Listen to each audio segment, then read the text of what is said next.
Saludos, estimados amigos y amigas, compatriotas todos.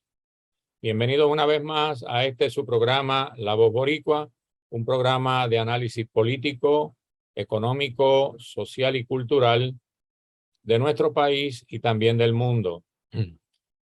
Este es nuestro programa número 39 y nos acompañan esta noche, como es ya de costumbre, el doctor José Israel Alameda, catedrático de Economía del Recinto Universitario de Mayagüez de la Universidad de Puerto Rico. Buenas noches, José Israel. Buenas noches a ti, a los radioescuchas, igualmente a Freddy Vadillo, igualmente a doctor Francisco Jordán. También está con nosotros el doctor Francisco Jordán, catedrático jubilado del Recinto de Río Piedras de la Universidad de Puerto Rico y presidente de la Asamblea Nacional Soberana de Borinquen. Saludos, Francisco. Sí, saludos a todos. Buenas noches. También nos acompaña, como siempre, nuestro director técnico Freddy Vadillo.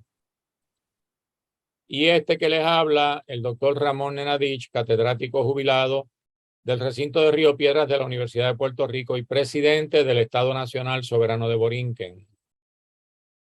El programa de hoy, a petición del compañero José Israel Alameda, lo vamos a dedicar a la sociedad indígena de los Lakotas en Estados Unidos, sobre todo en la parte de Dakota del Sur, donde ellos viven actualmente, aunque no son originarios de ese lugar. También tienen parte de su territorio en Dakota del Norte y antiguamente, vamos a ver la imagen número 1, que es el territorio que ellos tenían antes de el Tratado del Fuerte Laramie de 1851, y por ese tratado se definió el territorio que ellos ya ocupaban. En esa imagen pueden ustedes ver que en la parte que tiene un amarillo más pronunciado o casi color oro, se encuentra las fronteras de lo que se llama la reservación de los Lakota. Está dividida en varias áreas, pero en este caso en particular pueden ver que en la parte norte tiene territorio en Dakota del Norte, hacia el oeste en Wyoming y Montana, hacia el noroeste, hacia el sur Nebraska y hacia el centro el estado de Dakota del Sur. Luego, aquí en la imagen número 2, se puede ver el territorio que ellos tenían antes del año 1770, es decir, antes de la independencia de Estados Unidos. Ahí pueden ver todos los grupos, eran varios grupos o bandas, le llamaban también, o familias, eran unas familias extendidas, y ahí tienen en el color verde pronunciado, en la parte de Canadá, a los Stoney, los Assiniboine. Abajo tienen los Yanktonai y los Yankton en ese verde. Luego hacia el este tienen ahí a los Sisseton, a los Wahpeton y otros más. Y en la parte púrpura está la mayor parte del pueblo Lakota, que son los Hunkpapa, los Miniconjou, los Sichazapa, Oglala, Onondaga, Brule y Itasi Pacola. Esas son las tribus en las que ellos se dividen y todo eso forma la gran nación Lakota. Luego, en la próxima imagen, la imagen número 3, vamos a ver aquí cómo se redujo su territorio luego del segundo tratado del Fuerte Laramie de 1868. Los Estados Unidos le quitaron gran parte de su territorio a la fuerza, a la mala, y lo redujeron prácticamente a una parte de Dakota del Norte y casi la mitad de Dakota del Sur, incluyendo las Colinas Negras o las Black Hills, que para ellos es un territorio sagrado. Finalmente, la imagen número 4, ahí pueden ver el territorio que ellos tienen actualmente, que van a ver aquí el color amarillo claro y el color amarillo un poco más oscuro, es lo que los Estados Unidos, el gobierno de Estados Unidos le quitó en periodos diferentes, incluyendo las Colinas Negras o Black Hills, que para ellos es un territorio sagrado. Y ese territorio se lo expropiaron, se lo quitaron ilegalmente y hasta el día de hoy ellos lo están reclamando. Aquí tienen en la parte de Dakota del Norte el área de Standing Rock, luego Cheyenne River, abajo en Dakota del Sur. Hacia el este tienen esa parte oscura ahí, rojo-marrón, que es la parte de los Lowell Brule o de los Brule del sur. Más abajo, colindando con Nebraska, tienen la parte de Rosebud y de Pine Ridge, un poco más hacia el oeste. Hacia el este tienen aquí a los Yankton, pero esos ya casi desaparecieron y el gobierno le quitó sus territorios. Entonces quisiera que los compañeros José Israel Alameda y Francisco hicieran algunos comentarios sobre este proceso que he descrito aquí. Adelante, José Israel. Sí, mira, yo fui el que te dije precisamente de que poco sabemos precisamente de lo que es la nación indígena, que fueron los moradores originales de esa nación norteamericana. Cuando uno lee la historia y también se recuerda cuando era pequeño que veía las peleas entre los indios y vaqueros, uno tenía la visión de que los vaqueros eran buenos y que los indios eran los malos, ¿verdad? Y ahora que uno puede leer un poquito más, con más calma, todo lo que sucedió, se da cuenta que es exactamente al revés. Que en la expansión de los Estados Unidos, después de las 13 colonias originales hacia el oeste, hubo una gran masacre de esas tribus. De hecho, vivían aproximadamente 1 millón, dice los datos, 1 millón de personas en 500 pueblos que tenían diferentes rasgos culturales, aunque se parecían. Hubo grandes batallas como la de Little Creek, donde mataron al general Custer y luego posteriormente mataron al indio, a uno de los jefes de las tribus, de manera inmisericordia. O sea, no hubo ni nada de leyes que reglamentaran, sino que sencillamente a bayonetazos lo mataron. Importante, en la actualidad, las tribus están asentadas en diferentes partes de la nación americana, y tú muy bien lo has señalado, pero el dominio obviamente de los Estados Unidos, del Congreso, del derecho internacional no se aplica aquí, y por lo tanto queda bajo una tutela de los gobiernos de Estados Unidos. Y hay una serie de unos 5 elementos que voy a señalar que salen de la página de internet de Wikipedia. Se llama soberanía tribal en los Estados Unidos. Lo primero es que las reservaciones indígenas se consideran naciones autónomas, entre comillas, pero no son independientes de los Estados Unidos. En Estados Unidos se guarda el derecho de manejar las relaciones internacionales de estas reservaciones y también la acuñación de la moneda. Segundo lugar, se han hecho unas leyes especiales para ellos sobre el manejo de casinos, el manejo de una serie de producción de agua ardiente, de una serie de licores y de otras cosas más, que fundamentalmente es lo que mantiene el ingreso a las reservaciones indígenas. Pero todo eso es validado por el Congreso. En tercer lugar, sus leyes son válidas y aplicables en su territorio, aunque contravengan las leyes estatales y solo están por encima de la Constitución y de las leyes federales expresamente dictadas para tales efectos. Esto es que las leyes federales están por encima de las leyes estatales. Solo el gobierno federal puede interactuar con los gobiernos de las tribus y no así los gobiernos estatales. Esto es el gobierno federal versus el gobierno de las tribus. En cuarto lugar, el Congreso de Estados Unidos es el único que tiene potestad para limitar la autonomía y los derechos de estas tribus. Dice que la autonomía entonces es un tanto aguada, ¿no? Tú tienes derecho a hacer esto, tú tienes la autonomía, siempre y cuando yo te la estoy dando, ¿ves? Y siempre y cuando tú guardes la reservación para mí. El Congreso de Estados Unidos es el único que, repito, tiene la potestad para limitar esta autonomía y los derechos, pero no así los congresos de los estados.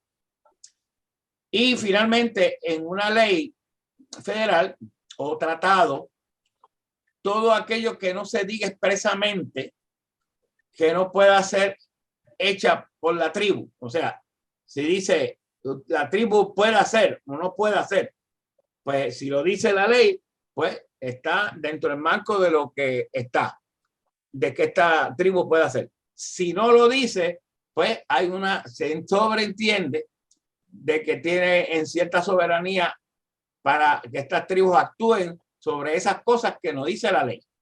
¿Ves? Así que en ese sentido, este marco legal que arropa las tribus de los Estados Unidos, pues actúa encima de ellas y obviamente limita en cierta medida la soberanía que tienen unos pueblos que se suponen independientes, autónomos dentro de una nación. Con eso todo lo dejo ahí. Gracias, José Israel. Adelante, Francisco, si quieres hacer algunos comentarios. Bueno, hay muchísimos comentarios que se pueden hacer, pero vamos a limitarnos a un par de cosas. Es interesante que originalmente los lakotas, igual que otras tribus, dividían sus actividades en actividades agrícolas y en actividades de caza. ¿Ya? Para el siglo XVI, si ustedes bien recuerdan la historia de la colonización española, un español que no recuerdo ahora el nombre, fue a la Florida y dejó allí una manada de caballos, varios caballos. Esos caballos se extendieron por todo el territorio de las tribus, en lo que luego vino a ser Estados Unidos. Y los cazadores, especialmente de los Lakota, se convirtieron en jinetes extraordinarios y cazaban los bisontes desde los caballos. O sea, los caballos se integraron a la cultura de los nativos americanos a consecuencia de que los españoles los llevaron allí, ¿verdad? Los introdujeron. Lo interesante es que eventualmente los colonos empezaron a matar los bisontes los mataban, los exterminaban para sacarle las pieles, y eso provocó el inicio de la hambruna, ¿verdad? Además del desplazamiento de los nativos, de los americanos, a un extremo, ¿verdad? Que provocó pobreza, muerte, y a eso se añade las enfermedades que trajeron, el alcohol que introdujeron porque los norteamericanos, los indios americanos, utilizaban en sus ceremonias algún tipo de estímulo, pero el alcohol fue un elemento que trajeron los colonos. Oficialmente, como dijo Alameda, el gobierno trata a las tribus como naciones soberanas, y esto desde antes de la independencia de los Estados Unidos. Y con la independencia de los Estados Unidos y la Constitución, se incluyeron varias referencias en la misma Constitución de Estados Unidos que hace mención de las tribus. Por ejemplo, el Congreso tiene la facultad para reglamentar el comercio con las tribus indias. Eso lo dice la Constitución en el artículo 1, sección 8. Asimismo, dice el artículo 6 de la Constitución de Estados Unidos: la Constitución de Estados Unidos, las leyes y los tratados, entre los cuales están incluidos los tratados con los nativos americanos, constituyen la suprema ley del país. Esto ha sido una defensa un poquito aguada, pero una defensa para las tribus cuando van a los tribunales, porque tiene fuerza constitucional. La presencia de las tribus está reconocida en la Constitución de los Estados Unidos. Sin embargo, las leyes que aprueba el Congreso y los tratados que han obligado a firmar a las tribus, porque los tratados no los firman de buena fe, sino que los firman obligados para irlos arrinconando. Por eso, esto que tú mencionaste de las diferentes etapas de desarrollo y cómo lo muestran en los mapas, muestran ese tipo de desarrollo de la ley y ese tipo de acción del Congreso forzando a las tribus a moverse hacia el oeste para darle tierra a los colonos y para tratar de despoblar esas tierras, ¿no? Así que esa es la situación en general. Después haremos otros comentarios. Gracias, Francisco. Yo ahora quiero explicar ese tema de la soberanía indígena, porque aunque es correcto lo que dice Alameda de que es una soberanía aguada, eso es cierto, pero hay que entender que eso fue producto de una larga guerra de muchos de los pueblos indígenas de Norteamérica en contra del gobierno de los Estados Unidos.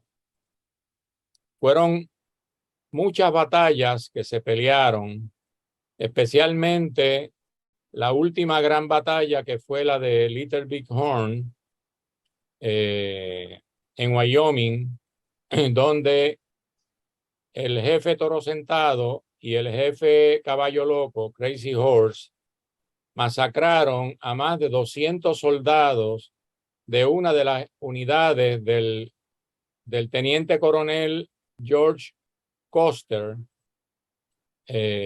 Incluso lo mataron a él también. Y eso causó una gran indignación en todos los Estados Unidos porque la prensa, los periódicos mayormente en aquel tiempo, que era lo más que había, la prensa escrita dijo barbaridades de los indios, los trataron como salvajes, como gente inmoral, como gente que no debían ser, que no eran humanos, que no debían vivir.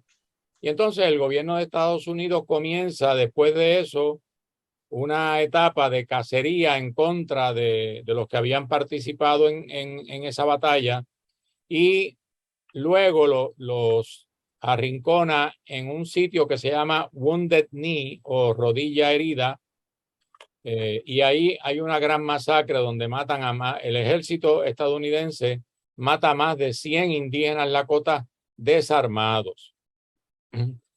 Pero sin embargo los Estados Unidos se vieron en la obligación, para evitar que las guerras continuaran, porque ellos lo que querían era asegurar el territorio para los colonos, como dice Francisco, que venían, firmaron esos tratados. Hay muchos tratados, hay un libro muy grueso que yo tengo de todos los tratados, pero el gobierno de Estados Unidos no respeta esos tratados, como no respeta ningún tratado, básicamente, ¿verdad?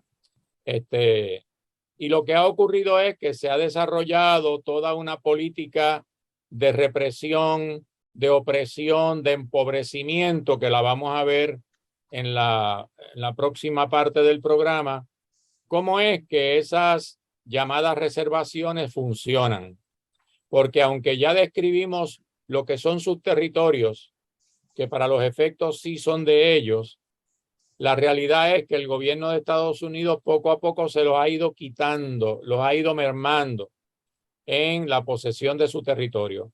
Y algunos de esos pueblos, como van a ver ustedes en una de las entrevistas que vamos a ver a continuación, algunos de esos pueblos ya han desaparecido, no hablan su idioma, y los Estados Unidos entonces le han quitado totalmente la tierra y lo que han hecho es que la han privatizado, la han vendido. Así es que vamos a ver entonces el primero de los videos, que es el video de una entrevista que le hice en mi reciente viaje allá a Dakota del Sur a el jefe más importante de los Lakota en este momento, que se llama Dwayne Goodface. Yo conozco a Dwayne hace aproximadamente 20 años.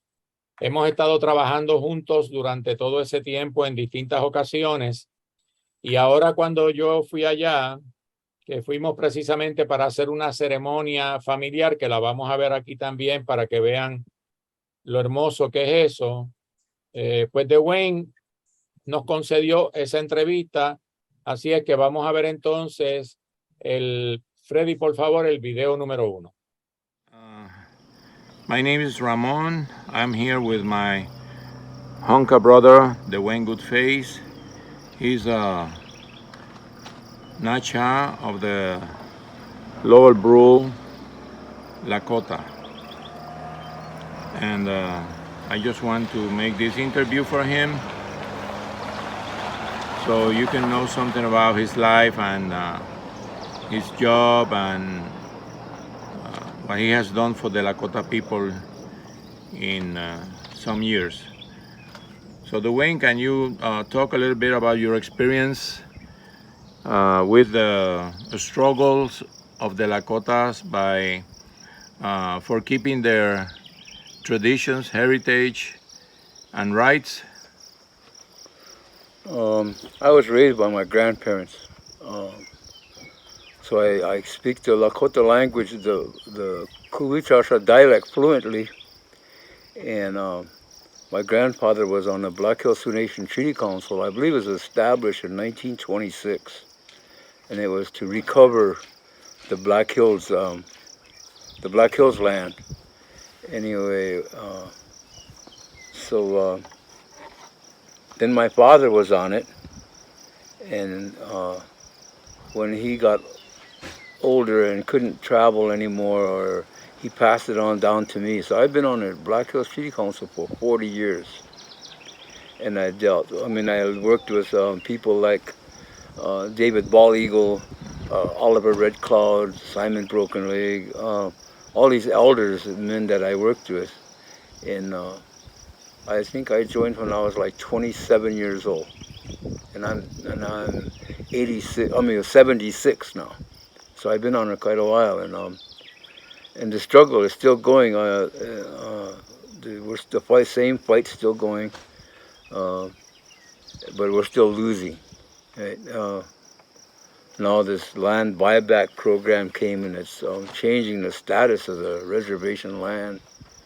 It's all federal land now. It's not, owned by individuals anymore. They call it the buyback program. So, but a long time ago, I was born in 45, so around 50 or something, I remember my grandparents telling me that this 34 Act government is a termination act. They're going to terminate, So anyway, that's what we've been fighting most of these years, trying to make the government live up to its responsibilities. We gave up a lot of land, and they promised, to take care of us, provide like, they call them rations they used to give us a long time ago. But they use that to manipulate our people, They'd cut the rations off, and if you didn't do what they wanted you to. So those are the kind of things that we're fighting with the American people. And it's ongoing. Right now the tribal governments are nothing more than federal corporations, right? And so they're under the federal government. And so we can't free ourselves using immigrant law. We have to use our own Lakota law and our sovereignty to free ourselves. But we can't get the younger generation to understand that. So the older people are having a real struggle. I don't know how much longer we're going to be here. I don't think it's going to be very much longer. The end is close. And pretty soon we're going to be assimilated into the dominant society, right? And our traditions are changing now. We have people fabricating, so the old ways are almost all gone. But the one thing that we hold on to is our value system, right? And it's very simple. Humility, honesty, compassion, generosity, those are the things we live by. And if everybody lived by those four, values, we'd have paradise again. But right now, it's changing so much that we victimize each other, you know. And so those are the kinds of things that I'm working with now, and it's getting more, I guess, hopeless, but I won't give up. I'll keep on it because I promised some old men that I would keep on doing this till, So now I'm trying to teach my kids to carry it on, That's what I said. I'm waving this 68 treaty around now, When I'm gone, my kids are gonna, do it. Bien, acabamos de ver ese primer video de mi hermano adoptivo. Eso es lo que quiere decir Honka Brother. Es el hermano adoptivo, porque Dwayne me adoptó como su hermano. Ellos tienen una tradición muy bonita, y es que ellos pueden adoptar a personas mayores de edad con quien ellos han establecido una relación de fraternidad y de amistad durante muchos años, y entienden que esa persona puede ser miembro de su familia. Y entonces él me adoptó a mí hace muchos años en una actividad que tuvimos en su comunidad en Lowell Brule, allá en Dakota del Sur. Así es que él nos habla ahí de qué es lo que está ocurriéndole al pueblo Lakota por la colonización a la que está siendo víctima por parte del gobierno de los Estados Unidos desde hace muchos años. Entonces le voy a pedir a Francisco que haga unos comentarios sobre lo que dijo Dwayne. Adelante, Francisco. Sí, gracias. Es interesante la vivencia, ¿verdad?, de Dwayne, en el sentido de que esta situación de los Lakota y de otras tribus en Estados Unidos viene generándose desde hace muchos años, ¿no? Quizás un par de siglos. Y, por ejemplo, en 1880, los Estados Unidos aprobaron una ley, lo que se llama la ley del loteo. Y eso me trae a lo que está sucediendo en Puerto Rico con esas leyes especiales que permiten que personas extranjeras se establezcan sin ningún tipo o con muy pocas contribuciones, ¿verdad?, en beneficio de personas que no son de esa nacionalidad. La ley del loteo lo que permitió fue que las reservaciones se dividieran en lotes de hectáreas y se entregaran a los miembros de la tribu como propiedad individual. O sea, ahí ya está rompiendo una forma de organizar las sociedades y la comunidad. Entonces, cuando tú le entregas a una persona su propiedad individual, cambia toda la manera de pensar. Y eso empezó en 1880. Entonces, interesante, las personas que recibían este lote tenían derecho a ser ciudadanos. O sea, prácticamente le estaban vendiendo la ciudadanía americana, que hasta este momento no se la habían dado, hasta ese momento. Más aún, esto por supuesto era para acelerar la asimilación. Se aceleraba la asimilación con ese tipo de medidas. Pero, ¿qué ocurría? Que no tenían trabajo. Entonces, como eran propietarios, tenían que pagar contribuciones, perdían su propiedad y entonces tenían que venderla a extranjeros, o sea, a personas que no eran de la tribu. Y así se fue reduciendo el territorio poco a poco como consecuencia de una ley. Eso nos puede pasar a los puertorriqueños ahora también, ¿verdad? Con toda la generación nueva de personas que están llegando.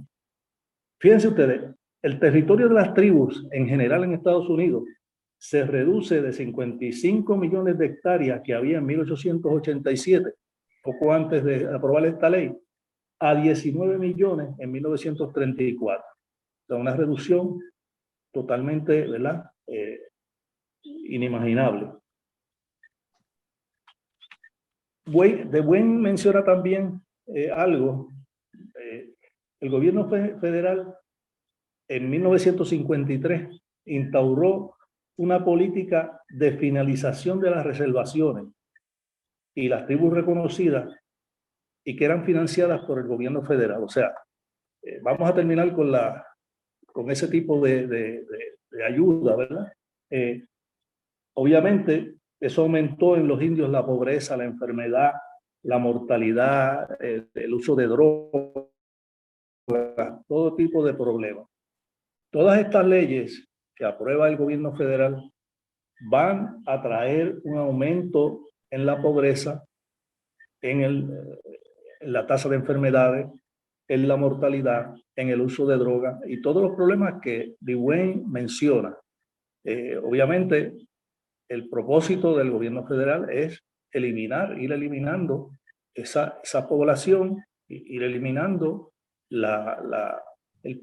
el poco poder o el poco territorio que le queda a las tribus, ¿no? Así que esto es toda una política de exterminio de esta población, ¿verdad?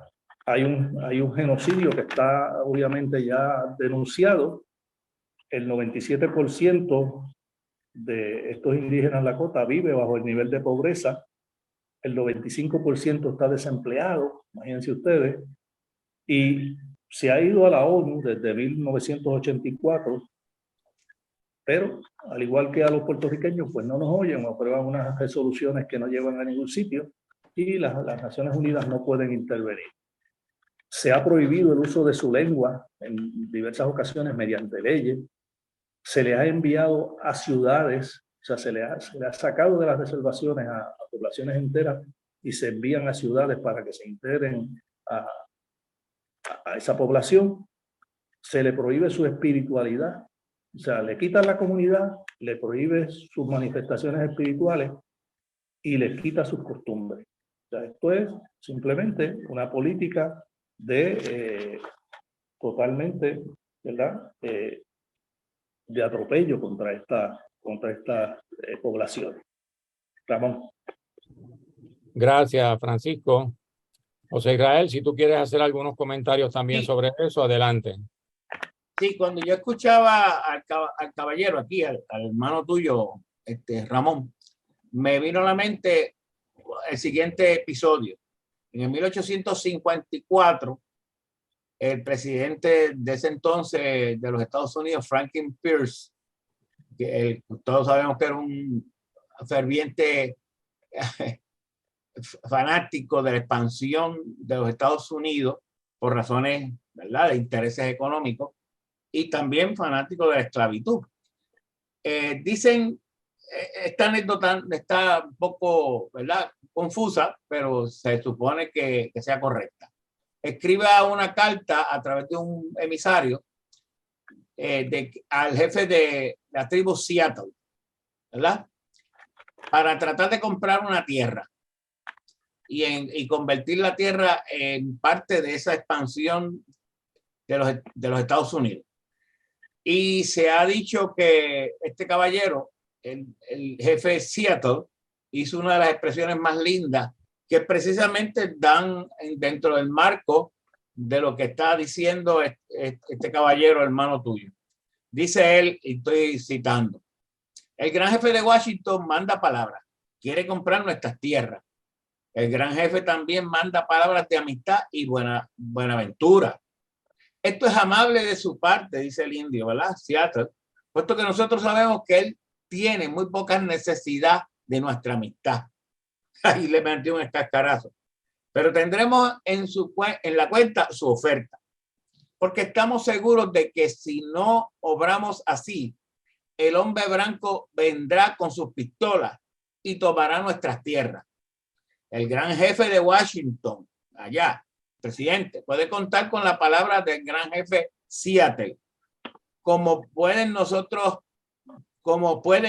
hermanos blancos contar con el retorno de las estaciones. Mis palabras son como las estrellas, nada ocultan. Y aquí viene una de las palabras de las expresiones más lindas, ecológicas. Ecológicas, recuerde que no solo tiene que ver con el ambiente, sino con la gente que vive, con la cultura. que aquí es que muy bien ata lo que está diciendo el hermano tuyo. Pregunta el indio Seattle, ¿cómo se puede comprar o vender el cielo o el calor de la tierra? Esta idea es extraña para mi pueblo. Si hasta ahora no somos dueños de la frescura del aire o del resplandor del agua, ¿cómo nos lo pueden ustedes comprar si nosotros no somos dueños? Nosotros decidiremos en nuestro tiempo. Cada parte de esta tierra es sagrada para mi gente. Cada brillante espina de pino, cada orilla arenosa, cada rincón del oscuro bosque, cada claro, cada zumbador, cada insecto es sagrado en la memoria y en la experiencia de mi gente. A eso obviamente a los Estados Unidos le interesaba muy poco. Nosotros sabemos que el hombre blanco no entiende nuestras costumbres. Para él, una porción de la tierra es lo mismo que la otra, porque él es un extraño que viene en la noche y toma de la tierra lo que necesita. La tierra no es su hermana, sino su enemigo, cuando él lo ha conquistado y sigue así adelante. Él deja las tumbas de sus padres atrás y no le importa. Así, las tumbas de sus padres y los derechos de nacimiento de sus hijos son olvidados. Su apetito de voraz a la tierra deja atrás un desierto. La vista de sus ciudades duele a los ojos del hombre de piel roja, pero tal vez es porque el hombre de piel roja es un salvaje y no lo entiende. No hay ningún lugar tranquilo en la ciudad de los hombres blancos. No hay ningún lugar para escuchar las hojas en la primavera o el zumbido de las alas de los insectos. Pero eso es tal vez porque soy un salvaje y no lo entiendo. Y el ruido parece insultarme los oídos. Y yo pregunto, ¿qué queda de la vida si el hombre no puede escuchar el hermoso grito de un pájaro nocturno o los argumentos de las ranas alrededor de un lago al atardecer? Y así sigue, obviamente, diciendo, y aquí yo la tengo porque es muy larga, y obviamente lo que él está diciendo, esta gente no viene con la intención de mantener los hijos de nuestra tierra, nuestra cultura, nuestra vergüenza, nuestro sentido de honradez. Nada de eso le interesa, solamente un interés mezquino por una expansión, por una tierra, porque ahí es que viene entonces todo su desarrollo, los ferrocarriles, vino todo por ahí, toda la expansión de esa nación, porque eso es lo que ellos querían. Y si tenían que pasarle el rolo a 100,000 comunidades indígenas o no indígenas, así lo hacían. Y obviamente, para que se sientan bien, tienen que integrarse a la sociedad norteamericana. Recuerdo yo cuando yo estudié en Estados Unidos, en Rutgers, en la ciudad de Rutgers, llegó una muchacha indígena a estudiar economía. Y obviamente, si ella quería estudiar, tenía que salirse de la reservación, la cual no me acuerdo cuál era, y tenía que convertirse fundamentalmente, al igual que los que se convierten en religión, a la religión del capitalismo, a la religión de la doctrina norteamericana, la doctrina del destino manifiesto y todas esas cosas, porque si no, en esa tierra, pues obviamente tenía limitaciones de progresar, entre comillas, dentro de ese marco de esa sociedad que estaba surgiendo. Y eso es que aunque sean independientes, aunque se le diga que hay autonomía, es obvio que está muy lejos de la realidad, porque al estar dentro del marco de una nación tan poderosa y tan abusadora de esos derechos a las tribus indígenas, estoy seguro que le pasan el rolo no solo a los indígenas, a los puertorriqueños, a los cubanos, a los argentinos, cuando ellos entiendan que deben hacerlo. Gracias. Muchas gracias, José Israel. Vamos a pasar ahora a ver la segunda parte de la entrevista a Dwayne Goodface, donde él abunda un poco más en la situación que están viviendo actualmente los Lakota. Vamos a ver el segundo video, por favor. If you don't speak your ancient clan's language, well then you won't be able to interpret your treaties according to U.S. Supreme Court case law. So once the language dialects are gone, then I don't know who's going to interpret our treaties for us. It'll probably be the federal government, you know. But that's what they're going to tell us. Well, you don't speak your clan's language dialect no more, so you can't interpret the treaties, right? But those are the kinds of things that I've learned that the federal government does to erode our traditions and our, you know. So it's like a losing battle, but I think that through spirituality that we can survive. I believe in the Chanupa, you know, and I believe that we can survive. We survived this long, and they've been trying to get rid of us for over 300 years or so, you know, but we're still here. And I think that we can survive as Lakota people. Can you explain a little bit about the Black Hills history, what happened there, and the case that you won against the U.S., and what's going on with that? Okay, it was confiscated back in the 1800s when they discovered gold in the Black Hills. So then they confiscated it, and I believe it was in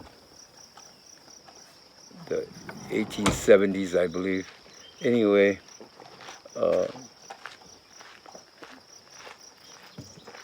they confiscated the Black Hills, and they brought in a company that mined the gold, and timber companies that mined. I mean that harvested the timber. Anyway, a lot of natural resources were stolen. So when that was your land, right? Yeah, that was. It was given to us by treaty. Okay. I mean, not given to us, but reserved by treaty. The 1868 treaty designated the Black Hills as our permanent Indian reservation, the whole western part of South Dakota. Anyway. But it was yours historically, yeah, okay, right, by tradition. Right. Yes. And once they found gold there, they confiscated, and that's when Crazy Horse and Sitting Bull and them were fighting that, you know, saying, hey, you stole our land, you know, and that's what causes the Little Bighorn, you know, battle. And we won the battle and lost the war. Right? We're still paying today for, you know. And they give us rations now. They called them rations a long time ago. And now everybody gets it. They call them commodities, and, you know, all races. This goes by your income, I guess. So everybody's eligible. You don't have to be Indian to get them anymore. And well, the people that live there are mostly white people, right? Right. And they own the land. Right. I mean, they have ranches and farms and everything there. Yeah. They got it into their system, and they sold it, right? The government sold it. There's still some federal land left out there. It's the parks, or, you know, the park land that are still federal land, but most of it's been privatized, right? And the government sold it to people and homes through the Homestead Act, all those things. So anyway, the government, well, the Black Hills Treaty Council and the tribal councils took them to court. In 1980, the Supreme Court ruled that the Black Hills was illegally taken from the Lakota people, but they never gave it back. Instead, they compensated them, and it was like $2 per acre or something, you know, that. Anyway, it wasn't. So the Lakota refused it. They said, well, we don't want your money, we want our land back. So it's still right there in limbo in that status. But a recent Supreme Court ruling said that it's being held illegally by the federal government, United States federal government. But the land still, I mean, the money's still sitting in the U.S. Treasury, and it exceeds like probably $1.5 billion now. But the natives still won't take it. They want the land back. Because if you take the money, you lose the right to the land. Yeah. Right. Right. We're selling it, so we're doing really, you know. But we don't want the money, we want the land back. And so that's still there. I don't know how long it's going to be there, but the Western Shoshone, I believe it was, they had the same thing. They're sat in the treasury for 40 years, and the federal government came and said, there's no more Western Shoshone. So they took their money back and took their land and the money. So I foresee that happening to us. They're waiting till we're no more, you know, we're through interracial marriage. They got the blood quantum, the pedigree law, and there's no more Indians after. If you're less than one half, you're not a Lakota no more. And that law was established by the white man. Right. Right, by the U.S. government. Yep. Or the Supreme Court, really. Yeah. Supreme Court case law, yeah. So that's what I'm thinking is going to happen to us, you know. And it's all scary. And it's happening now. It's happening fast. But this government that they established is not for Lakota people. It's for the federal. They represent the federal government because they're incorporated under the Department of Interior. So they got more representation than we do on reservation. And they hold the power, right? Like Pine Ridge recently, they took a petition around of all of the tribal members. The government came and said, no, you have illegal signers on here, and threw the whole petition out, rather than just change those few, you know, that they identified as illegal signatures. They just threw the whole thing out. So they still hold that stranglehold over tribes.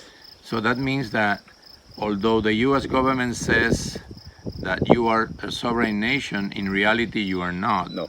Okay, can you explain that for our people to understand? Well, because we're a federal corporation, we're under those laws that govern federal, you know, corporations. So we're just part of the system. We're another Mayflower. Right? Like when our ships came over, they were all corporations, each one of them. So we're the same way now. We're, you know, so we're bound by their laws under this corporation. So what we need to do is get rid of this system that they put in place in 1934. We can't free ourselves using immigrant law. We have to use our own laws to free ourselves. That's how I see it anyway. Bien, ya vimos el segundo video de Dwayne Goodface.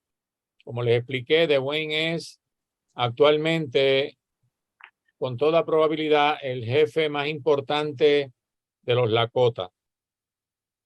Él es el presidente de lo que se llama el Black Hills Treaty Council, el Consejo del Tratado de las Colinas Negras, porque ellos siguen defendiendo esas tierras que para ellos son sagradas y no han querido aceptar, como él dijo en la entrevista, ellos pelearon un caso contra el gobierno de Estados Unidos por haberle quitado esas tierras de manera ilegal, y el tribunal de Estados Unidos determinó que sí, que había sido cierto, que había sido una toma ilegal de ese territorio, porque ahí se encontró oro.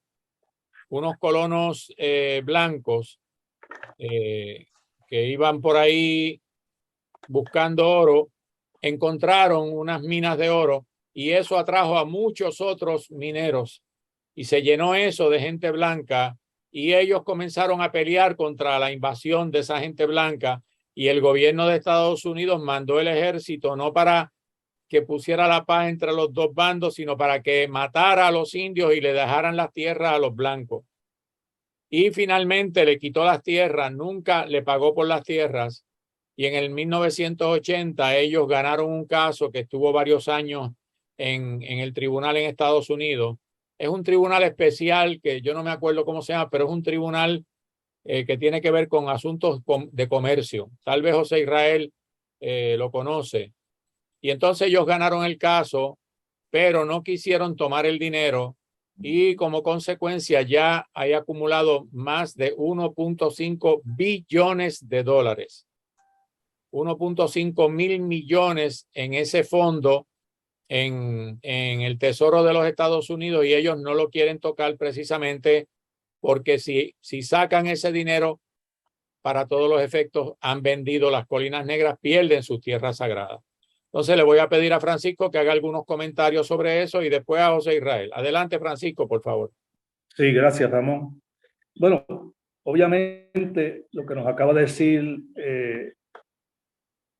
tu hermano nativo americano, revela, por un lado, que Estados Unidos es una nación genocida, que la política contra las naciones nativas ha sido de acomodar los intereses de los Estados Unidos, de los colonos, por encima de los intereses de los indígenas, por supuesto.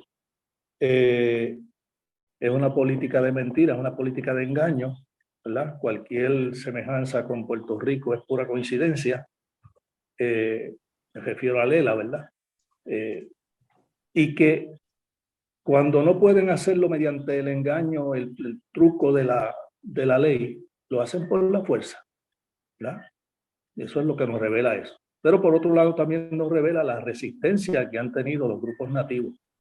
Es interesante que en un momento dado, creo que fue en 1934, el gobierno de Estados Unidos, para poder lidiar con el Congreso, para poder lidiar con las tribus, terminó con las leyes que había y forzó a los grupos tribales a convertirse en corporaciones. Al convertirse en corporaciones, ¿qué estaba haciendo? Asimilándolo a la costumbre norteamericana de trabajar con corporaciones privadas. Muchas tribus se negaron a hacerlo y se mantuvieron organizándose de acuerdo a sus costumbres, a sus propias reglas tribales. Esto es bien interesante porque nos revela de nuevo la resistencia y la oposición y la inteligencia que han tenido esto, ya que aún derrotando al ejército, obviamente, en esa batalla que nos narró, luego le mandaron una fuerza imposible de derrotar, ¿verdad? Y como él dice, ganamos la batalla, pero perdimos la guerra, ¿verdad? También es interesante que leí que hace poco, o hace unos años, se estaban desarrollando unos proyectos de hidrocarburos donde quieren instalar en la zona, en los territorios que también tienen los Lakotas, unos gasoductos. De nuevo, cualquier semejanza con lo de Puerto Rico, ¿verdad? Es pura coincidencia. O sea que el gobierno y el Congreso de Estados Unidos continúa atropellando a las tribus y continúa arrinconándolos y continúa quitándole las tierras o reduciendo la posibilidad de que ellos exploten la misma, interviniendo en el desarrollo de esta para su propio beneficio, para el beneficio de las entidades que representan al gobierno de Estados Unidos. Hasta ahí mis comentarios por hoy. Muy bien, Francisco, muchas gracias. Adelante, José Israel, tus comentarios. Sí, mira, ese planteamiento del hermano tuyo es claro y evidente de lo que es los Estados Unidos, pero dentro del marco de lo que yo siempre he dicho, una serie de corporaciones expansionistas que buscan recursos naturales, que buscan otros territorios, aún dentro de su país, porque si tienen ese territorio está en manos de indígenas o de tribus, pues eso no le importa, porque ellos van a tratar de ver cómo ellos pueden, obviamente, obtener ese territorio y esos derechos de la explotación de esas minas y de esa riqueza. Algo parecido está pasando, me vino a la memoria, en las Amazonas. La Amazonas, precisamente un pulmón del mundo importante, con unos recursos importantes para los indígenas. Ha habido una expansión significativa de empresas y el Bolsonaro, que tiene la misma mentalidad típica neoliberal capitalista de Donald Trump, me hace recordar ahora que Donald Trump estuvo en Brasil con Bolsonaro y le dijo a la gente de Brasil, oye, voten por Bolsonaro, él va a ganar las elecciones, pero si él pierde es porque se las robaron. siguió con la misma teoría. Ahora hizo una expansión imperialista de la teoría de robaron las elecciones. Esto parece un chiste, pero eso fue verdad. Y obviamente Bolsonaro, dentro del marco de las tribus indígenas, recientemente hasta mataron 2 personas, uno activista y un periodista, porque realmente la forma de la expansión del capitalismo no tiene barreras. Estados Unidos, las corporaciones, el gobierno federal, fundamentalmente funcionan como un ente para favorecer a los ricos, ¿verdad? Hay una especie de manto protector a esas corporaciones. Las corporaciones ahora son entes normales que pueden abonar a las campañas políticas. Y hay obviamente la ley del PAC y Super PAC pueden abonar también a las campañas. O sea que lo que está sucediendo en los Estados Unidos es como una cosa de loco, porque no es un capitalismo que se mantiene dentro de un margen de operación, tratando de redistribuir ingresos, mantener esos recursos naturales, proteger recursos naturales para las comunidades pobres. No. Es como una expansión sin límite, atropellante, y si tiene que pasarle el rolo a cualquiera por las leyes federales, lo que sea, así lo hacen. Eso que está diciendo el jefe de los Lakota es exactamente lo que hemos vivido en otros lugares de Estados Unidos, en las expansiones de los Estados Unidos y en muchas áreas donde permea y se faculta el capitalismo como la empresa fundamental de expansión y de explotación de los recursos humanos y de la gente. Así que no hay nada que decir. Gracias, José Israel. Bueno, yo nada más quiero hacer un breve comentario con relación a eso que dijo José Israel y lo que dijo Francisco, que en el 1934 el gobierno de los Estados Unidos pasó una ley donde creó unas corporaciones indígenas, y a esas corporaciones le llamó gobiernos tribales. Le dio recursos, los reconoció, algo así como lo que hicieron aquí con el Estado Libre Asociado después, le dio recursos. Entonces, esos gobiernos tribales están bajo las leyes federales, las leyes del gobierno de Estados Unidos. Y el problema que están teniendo, que lo vamos a ver en el próximo programa, cuando continuemos con la entrevista de Dwayne, es precisamente que esos gobiernos son altamente corruptos. Si hay alguna similitud con lo que está pasando en Puerto Rico, pues es pura coincidencia, como dijo Francisco, ¿verdad? Son sumamente corruptos, se roban el dinero, la gente está viviendo en pobreza, hay problemas de alcoholismo, de adicción a droga, de deserción escolar, bueno, de violencia, una cosa horrible lo que está pasando en esas comunidades, que al gobierno de los Estados Unidos prácticamente no le interesa, porque lo que quieren es que ellos se maten unos a los otros, se eliminen los unos a los otros para eventualmente quitarle las tierras. Y eso lo vamos a ver en el próximo programa, donde vamos a ver precisamente cómo funciona la economía en esas reservaciones indígenas, y es una cosa altamente impresionante. Yo grabé varios videos con relación a eso y ¿verdad? Le pido que vean el próximo programa, además de el próximo también, porque se van a sorprender de cuál es la situación real, económica, social y política del pueblo Lakota. Así es que sin nada más, nos despedimos por hoy. Hasta la próxima.